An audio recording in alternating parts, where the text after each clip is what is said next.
मंडळी, आज आपण लाल भोपळ्याचं भरीत कसं करायचं ते बघणार आहोत.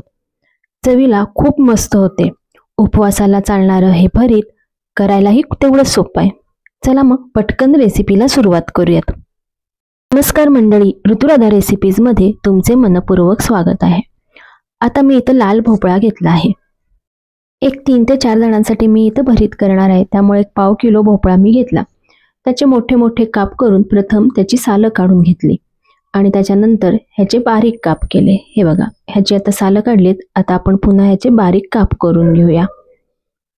आता आपल्याला हे कुकरला शिजवायचंय. एका भांड्यामध्ये मी हे लाल भोपळ्याचे काप घातले.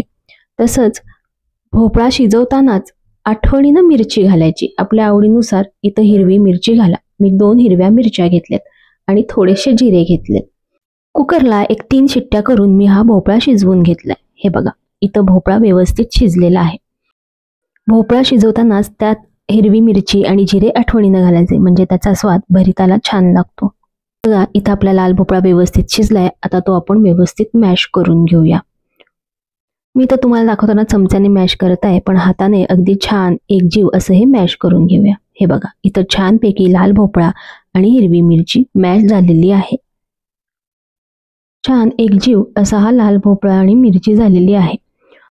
आता आपल्याला एक फोडणी करायची आहे. त्यासाठी मी एक 1.5 चमचा साजूक तूप गरम केलं.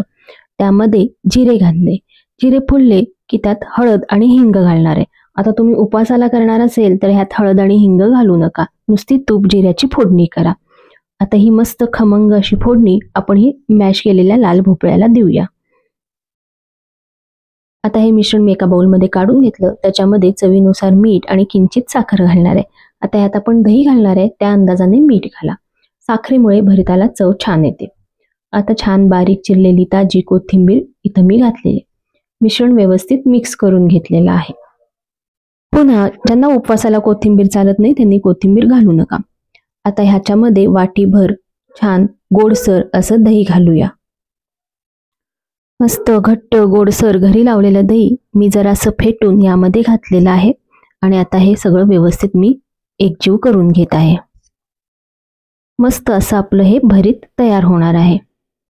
आता हे लाल भोपळ्याचं मिश्रण तुम्ही करून ठेवू शकता आणि ऐनवेळी दही घालून तुम्ही हे खाऊ शकता, किंवा मस्त दही घालून हे फ्रीजमध्ये ठेवून थंडगार असं हे भरीत तुम्ही खाऊ शकता. ते सुद्धा खूप छान लागतं.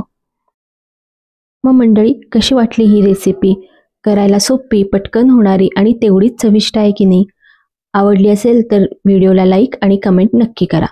आणि मंडळी, स्वतःची काळजी घ्या. असे मस्त मस्त खाण्यासाठी स्वस्थ राहा आणि स्वस्थ राहण्यासाठी असेच मस्त मस्त खात राहा.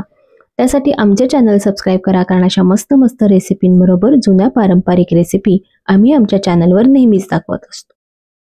बेल आयकॉनचे बटन प्रेस करून ऑल नोटिफिकेशनवर क्लिक करायला विसरू नका, म्हणजे अशा नवीन नवीन रेसिपीचे अपडेट्स तुम्हाला येत राहतील.